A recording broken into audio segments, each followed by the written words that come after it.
Gökyüzünü gri bir örtü gibi saran dumanın altında yıkık dökük metal yığınları yükseliyordu. Bu insanların yeni dünya dediği, oysa sadece eski dünyanın çürümüş bir yansıması olan yerdi.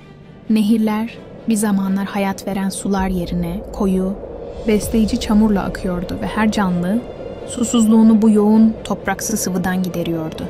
Yemekler ise avuç içi kadar küçük renkli haplardan ibaretti. Her biri bir haftalık besini barındırıyordu. Tuvalet ihtiyacı bu yeni yaşam formunda unutulmuş bir kavramdı. Elara her sabah penceresinden bu kasvetli manzarayı seyrederken içindeki umut kırıntılarını beslemeye çalışırdı. Ama Elara'nın kalbi bu çorak topraklarda bile yeşerebilen nadir çiçekler gibi zihin perdesinde parlayan bir ışık gibiydi. Ayrılıkları bu distopik dünyanın acımasız yasaları tarafından dayatılmıştı. "Bir gün yıldızların ötesinde buluşacağız," diye fısıldamıştı Kael. Ayrılırken Elara'nın avucuna küçük, işlemeli bir taş bırakarak. O taş şimdi Elara'nın boynunda, kalbine yakın duruyordu. Uzak bir maden kolonisinde, derin yeraltı tünellerinde, Kael de aynı özlemle yaşıyordu. Elleri sürekli metal ve toprağın soğukluğunu hissederken, zihni Elara'nın sıcak gülümsemesine kaçıyordu. Çalıştığı vardiya bitiminde, gizlice sakladığı eski bir iletişim cihazını çıkardı. Ekranda titrek bir ışıkla beliren koordinatlar, Elara'dan gelen bir mesajın habercisiydi. Kalbi uzun zaman sonra ilk kez umutla çarptı. Mesaj Elara'nın dünyasında yankılandı. Küçük titrek bir ışık huzmesi odasının karanlığını delip geçti. Kael'den gelen bu sinyal sadece bir koordinat dizisi değil, aynı zamanda bir çağrıydı. "Yıldızların ötesi," diye fısıldadı Elara, Kael'in bıraktığı taşı sıkıca kavrarken. Bu sadece bir buluşma değil, aynı zamanda bu boğucu düzene karşı bir başkaldırı olacaktı. Kararlılık gri gözlerinde parlayan bir kıvılcıma dönüştü. Elara yolculuk için hazırlanmaya başladı. Eski bir sırt çantasını birkaç günlük hap yiyecekle ve bir su arıtma cihazıyla doldurdu. Çamur nehirlerinden topladığı besleyici sıvıyı arıtarak daha hafif ve taşınabilir bir hale getirecekti. En önemlisi babasından kalan, paslanmış ama hala işlevsel bir navigasyon cihazını yanına aldı. Bu cihaz, yıldız haritalarını ve eski uzay gemisi rotalarını gösteriyordu. Şehrin dışına çıkmak, labirent gibi sokaklardan ve gözetleme kulelerinden kaçmak başlı başına bir maceraydı. Elara, terk edilmiş bir uzay gemisi hurdalığına ulaştı. Paslanmış metal yığınlarının arasında küçük, tek kişilik bir keşif gemisinin kalıntılarını buldu. Motoru çalışmıyordu ama ışınlanma modülü hala aktif görünüyordu. Riskli bir plandı ama başka seçeneği yoktu. Aynı anda Kael de harekete geçmişti.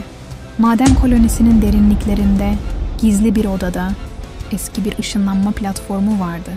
Yıllardır kullanılmayan bu teknoloji, paslanmış kolları ve titreyen göstergeleriyle adeta bir hayalet gibiydi. Kael, Elara'dan gelen koordinatları sisteme girdi.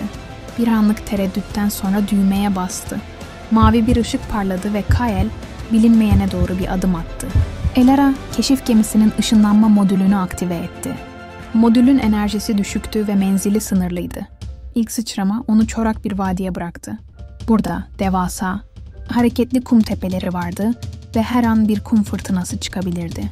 Elara navigasyon cihazına bakarak bir sonraki güvenli sıçrama noktasına doğru ilerlemeye çalıştı. Rüzgar yüzünü keskin kum taneleriyle dövüyordu. Kael'in ışınlanması da sorunsuz değildi. Hedefinden biraz sapmış, kendini eski bir uzay gemisi mezarlığında bulmuştu.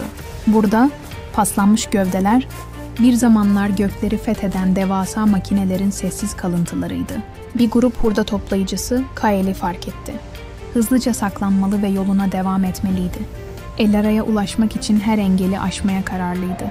Elara kum fırtınasından kurtulup son bir ışınlanma sıçramasıyla kendini yüksek bir platoya attı. Aşağıda, uzanan gri düzlükte küçük bir ışık parlıyordu. Kael'in sinyaliydi.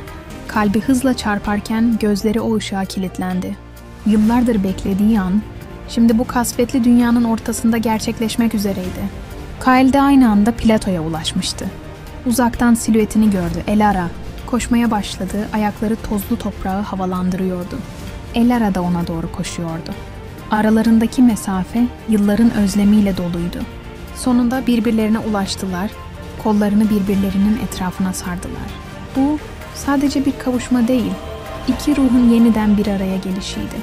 Ama macera daha yeni başlıyordu. Uzakta, ufukta, eski bir uzay gemisinin silüeti beliriyordu. Bu, onların yeni başlangıcı, bu distopik dünyadan kaçışları ve yıldızların ötesindeki umutlarıydı. El ele tutuşup o gemiye doğru yürüdüler. Bilinmeyene doğru ama birlikte. Aşkları, bu çorak dünyada bile filizlenen en güçlü çiçektir.